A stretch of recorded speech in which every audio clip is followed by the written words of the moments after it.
Kenapa sih sebuah harta itu statusnya haram? Para ulama mengatakan mengandung dolim, mengandung unsur dolim. Contohnya menipu, jelas ya. Maka dilarang oleh Allah bersikap curang, wailul lil mutaffifin.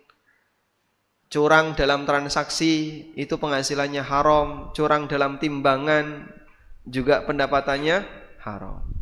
Wallahu alam. Tanpa sadar, Anda mungkin sudah membawa harta-harta haram ke rumah Anda. Seperti apakah harta-harta haram tersebut? Berikut adalah suara kajian Ustadz Ami Nurbaits terkait hal itu. Linknya ada di deskripsi. Terima kasih.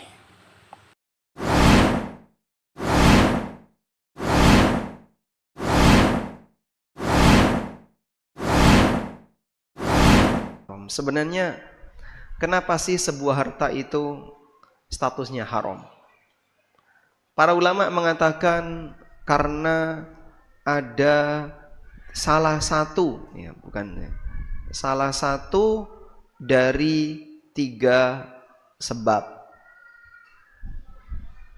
Yang pertama karena mengandung riba. Karena mengandung riba. Maka semua transaksi yang di situ ada unsur ribanya haram untuk dilakukan. Riba di situ ada 2 bentuk. Ada riba karena utang piutang.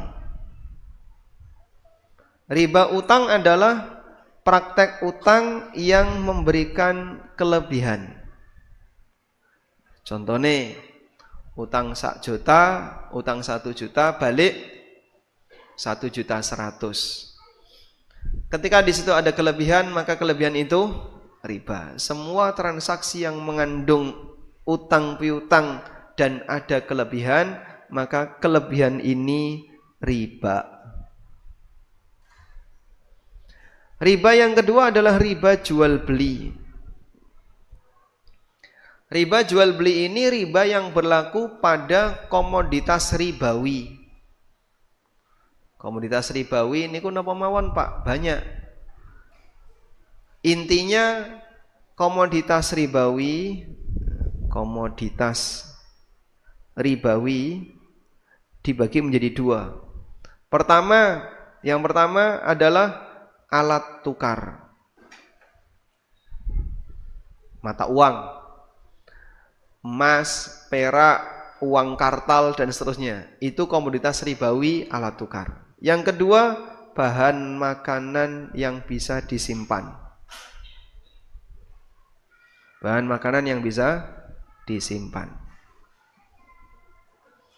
Bahan makanan yang bisa disimpan contohnya beras, tepung, jagung, kurma, gandum dan seterusnya. Nah, yang kayak gini kalau dipertukarkan wajib tunai dan sama kuantitas. Kalau dipertukarkan wajib tunai dan sama kuantitas. Kalau ada yang tidak tunai jadinya riba nasi'ah. Kalau ada yang tidak sama kuantitasnya jadinya riba fadl. Baik, yang pertama mengandung riba. Yang kedua mengandung goror. Mengandung goror. Goror itu apa sih Pak? Ketidakjelasan ketika transaksi. Seperti orang bertransaksi dengan benda atau sesuatu yang sifatnya masih peluang. Contoh, okay? Ijon. Nah, contoh jual beli ijon. Contoh jual beli ijon. Paham jual beli ijon? Jual beli ijon itu nebas borong pohon yang berbuah, dibeli buahnya semua. Misalnya, okay? Mangga yang masih kecil-kecil, Iki kapan dipanen? Ya kurang lebih 3 bulan lagi. Tak borong 2 juta ya. Oke, bayar 2 juta. Udah? Itu kan tidak langsung dipanen ya. Mangga kecil tadi langsung dipanen enggak? Tidak. Karena manggal kecil ini tidak langsung dipanen, nunggu 3 bulan, ada 2 kemungkinan. Rontok banyak atau selamat banyak. Ketika rontok banyak, sudah bayar 2 juta, rugi.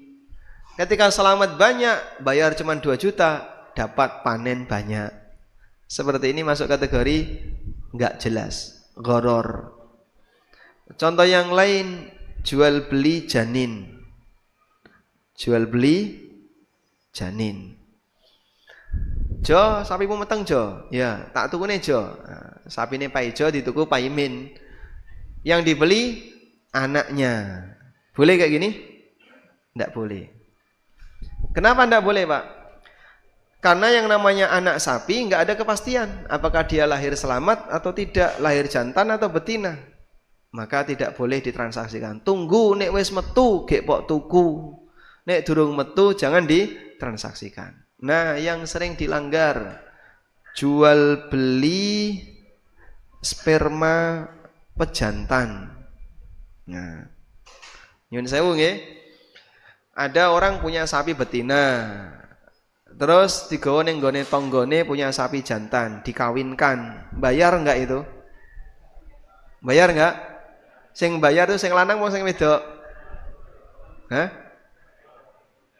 Sapi loh ini, Pak. Yang bayar yang mana? Yang punya sapi betina. Sehingga yang punya sapi betina membayari yang punya sapi jantan. Nek dhisik ya 20.000 nggih, masih enggak sekarang? Mungkin karena sekarang sudah mulai inflasi ya, jadi 50.000. Sekali mengawinkan bayar 50.000. Sebenarnya di situ yang ditransaksikan apa? Hah? Sperma itu haram diperjualbelikan. Sperma binatang dilarang oleh Nabi SAW. Nabi SAW pernah mengatakan, nah Rasulullah SAW an asbil fahli. Di sini ada keterangan dari Ibnu Umar radhiyallahu anhuma, beliau mengatakan, nahan Nabi sallallahu alaihi wasallam an asbil fahli. Nabi sallallahu alaihi wasallam melarang jual beli sperma pejantan. Hadis riwayat Bukhari. Nah, terus gimana, Pak? Enggak boleh, gratis. Harus gratis, enggak boleh diperjualbelikan. Dalam hadis yang lain dari Abu Zubair, beliau mendengar Jabir bin Abdullah pernah mengatakan, naha Rasulullah sallallahu alaihi wasallam an bai'il dirabil jamal. Nabi sallallahu alaihi wasallam melarang jual beli mengawinkan unta. Wa an bai'il ma wal ardil lituhratha fa an dzalika nahan Nabi sallallahu alaihi wasallam. Jadi ketika ada pejantan dirabil jamal, pejantan onta yang dikawinkan, ditransaksikan itu enggak boleh. Harus gratis. Kalau kawin suntik niku boleh enggak, Pak? Kawin suntik niku bayar pinten? Coba yang punya sapi, yang senengane disuntik. Ada? Hah? Kambing 150, mahal sekali. Yang benar, itu di Cilacap. Oh, harga Klaten lebih murah, Mas. Kambingnya sampean disuntik ning Klaten go ning Cilacap. Saya dulu pernah punya pengalaman ya. Saya pernah punya sapi betina. Dan untuk kawin suntik itu bayarnya 25.000. Itu ada mantri kawin suntik yang datang kemudian disuntikkan ya. Baik. Seperti ini boleh jika yang dibayar itu biaya perawatan, treatment ya. Kemudian biaya tenaga yang datang. Jadi dia akan keliling dari satu kampung ke kampung yang lain. Nanti siapa yang pesan dia akan datangi. Nah, itu dibayar 25.000. Karena dia datang pakai kendaraan, bawa box gitu. Kalau spermanya gratis. Pemerintah ngasih gratis. Cuman petugasnya dibayar. Insya Allah tidak masalah. Namun harus sesuai kondisi real. Kalau tidak terlalu berat, ya bayarnya jangan mahal. Wallahu a'lam. Nah, ini semuanya masuk kategori gharar. Yang ketiga, mengandung dolim, mengandung unsur dolim. Contohnya menipu, jelas ya. Maka dilarang oleh Allah bersikap curang, wailul lil mutaffifin. Curang dalam transaksi itu penghasilannya haram, curang dalam timbangan juga pendapatannya haram. Wallahu alam.